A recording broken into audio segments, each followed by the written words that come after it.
মেরুদণ্ডহীন জাতিকে জানায় স্বাগতম। ব্রাহ্মণবাড়িয়ার কসবায় 2 জন যুবক বিএসএফের গুলিতে নিহত হয়েছে।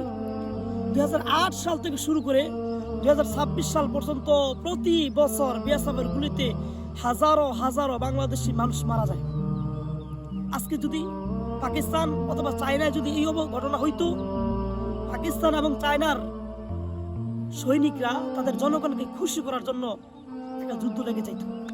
আপনি সরকার থেকে শুরু করে কোনো নেতাকে দেখবেন না এর বিবৃতি দেওয়ার।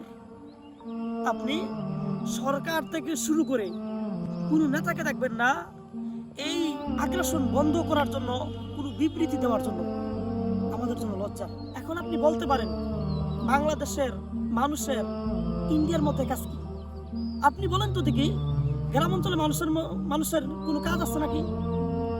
56 বছরের বাংলাদেশে, আমরা সুনামগঞ্জ থেকে বলতেছি, 56 বছরের বাংলাদেশে সুনামগঞ্জের মধ্যে কোনো ইন্ডাস্ট্রি তৈরি হয়েছে না।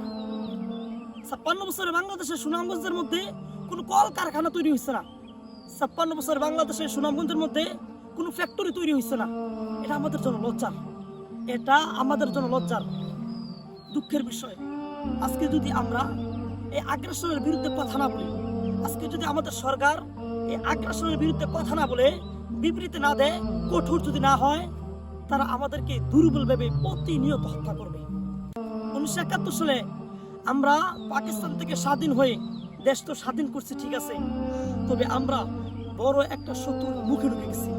একটা কথা আছে না, শিয়ালার ভয়ে আমি গর্ত চেঞ্জ করলাম, গিয়ে দেখলাম গর্তের মধ্যেই ভাগ আছে। আমরা প্রতিবাদ করা লাগবে, আমরা কথা বলা লাগবে। ভিডিওটা প্রচুর পরিমাণে শেয়ার করে দেবেন যেন আমার কথা, মানুষের কথা, জনগণের কথা কমপক্ষে সরকারের কাছ থেকে পৌঁছায়। সরকার যেন ওই আগ্রাসনকে রুখতে কঠোর পদক্ষেপ নেয়।